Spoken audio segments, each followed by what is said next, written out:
Ukraine युद्ध तो trailer है, अब होगी महाजंग। मिसाइल से सब होगा धुआं धुआं। रूस यूक्रेन जंग और इजरायल हमास युद्ध में दुनिया तबाही देख चुकी है। ड्रोन और मिसाइलों के अटैक ने लाखों जिंदगियों को बर्बाद कर दिया है। करोड़ों लोग बेघर हो गए हैं, मगर युद्ध की तपिश अब भी जस की तस है। ऐसा लग रहा है कि यूक्रेन जंग तो दुनिया के लिए ट्रेलर है।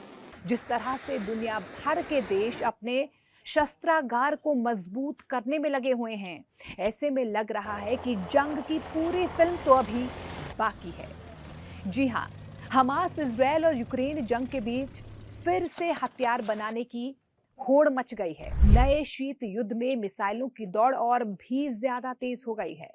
एक और जहां उत्तर कोरिया अपने बैलिस्टिक मिसाइलों का जखीरा बढ़ा रहा है, तो दूसरी ओर अमेरिका के साथ मिलकर जापान भी इंटरसेप्टर मिसाइलें बना रहा है।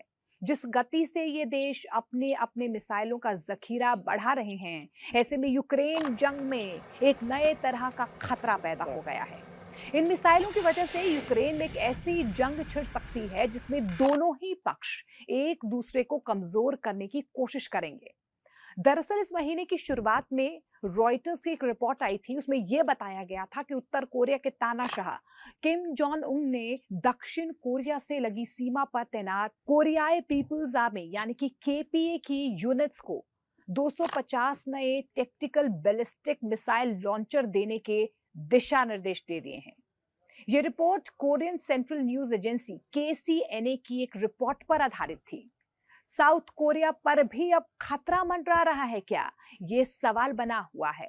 दरअसल उत्तर कोरिया के इस कदम से अब साउथ कोरिया पर हमले का खतरा मंडराने लगा है। साथ ही यूक्रेन जंग की आग भी और भड़कने का अंदेशा है। खुद दक्षिण कोरिया के जॉइंट चीफ ऑफ स्टाफ के प्रवक्ता इस डर को व्यक्त भी कर चुके हैं। प्रवक्ता ली सुंग जून के मुताबिक लेटेस्ट डेवलपमेंट साउथ कोरिया के लिए संभावित खतरा है। रॉयटर्स की रिपोर्ट में कहा गया है कि किम जोंग उन ने पर्सनली इस बैलिस्टिक मिसाइल लॉन्चर को डिजाइन भी किया है और माना यही जा रहा है कि हमला करने के लिए ही ये लॉन्चर तैयार किए गए हैं। साथ ही लॉन्चर कई सामरिक अभियानों के लिए भी माकूल साबित हो सकते हैं। आखिर इस पर नॉर्थ कोरिया की तरफ से क्या दलील दी गई? दरअसल आपको बता दें कि नॉर्थ कोरिया के तानाशाह किम जोंग उन ने यह दावा किया था कि America nuclear based military block बना रहा है। अमेरिका के इसी कदम की वजह से उत्तर कोरिया को भी अपनी सैन्य क्षमताओं को बढ़ाने पर विवश होना पड़ रहा है। तानाशाह का बयान और सैन्य क्षमता के प्रदर्शन की टाइमिंग अमेरिका और साउथ कोरिया के बीच अपकमिंग संयुक्त वार्षिक सैन्य अभ्यास के साथ मेल भी खाता है। अमेरिका और साउथ कोरिया के ज्वाइंट मिलिट्री ड्रिल को उल्ची फ्रीडम शील्ड के नाम से भी जाना जाता है।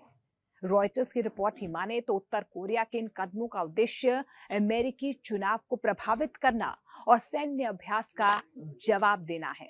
उत्तर कोरिया का मानना है कि अमेरिका साउथ कोरिया के साथ मिलकर उस पर हमले की योजना बना रहा है और इसी वजह से वे बार बार युद्ध अभ्यास करता रहता है। उत्तर कोरिया शुरू से ही अमेरिका साउथ कोरिया के युद्धाभ्यास का आलोचना भी करता आया है। अब इस बीच ये सवाल पैदा हो रहा है कि अमेरिका आखिर हथियारों के जखीरे को और ज्यादा क्यों बढ़ा रहा है, यानी कि अपने शस्त्रागार को वो क्यों बढ़ा रहा है। स्टार्स एंड स्ट्राइप्स की माने तो जापान अब अमेरिका को मिसाइलें भी बेचेगा और इसी महीने बताया गया है कि जापान अब अमेरिका को अपनी घरेलू स्तर पर निर्मित मिसाइलें बेचना शुरू कर देगा। ये सौदा लगभग 19.6 मिलियन अमेरिकी डॉलर मूल्य के पेट्रियट एडवांस कैपेबिलिटी 3 यानी कि पैक 3 इंटरसेप्टर से जुड़ा हुआ है। रिपोर्ट में यह भी कहा गया है कि इस बिक्री का उद्देश्य अमेरिका के मिसाइल भंडार को फिर से भरना है, जो यूक्रेन को दिए गए मदद के बीच कम हो गया है। इसका मतलब सीधा सीधा ये है कि अमेरिका का शस्त्रागार फिर से भरने वाला है, यानी कि हथियारों का जो भंडारण है वो एक बार फिर से भरने वाला है।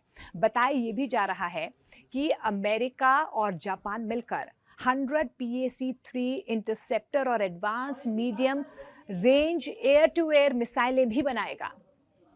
अब क्या ये सवाल पैदा हो रहा है इसके बाद कि यहां से जंग की आग और ज्यादा भड़क सकती है, ये भी जानना बेहद जरूरी है। एक और जहां उत्तर कोरिया रूस को मिसाइलें देकर मदद कर रहा है, उधर अमेरिका यूक्रेन को लगातार मिसाइलें भी दे रहा है। अब ऐसे में उत्तर कोरिया और अमेरिका लगातार अपने शस्त्रागार में हथियारों की संख्या को बढ़ाएंगे तो युद्ध की आग और ज्यादा भड़क सकती है। माना तो यही जा रहा है कि नॉर्थ कोरिया रूस को अपनी जो मदद है वो जारी भी रखेगा। वहीं अमेरिका ने भी कसम खा ली है कि वे यूक्रेन की हर हाल में मदद करता रहेगा। रूस को ईरान से भी मदद मिल रही है। ऐसे में हथियारों का जखीरा बढ़ना महाजंग की ओर इशारा भी कर रहा है।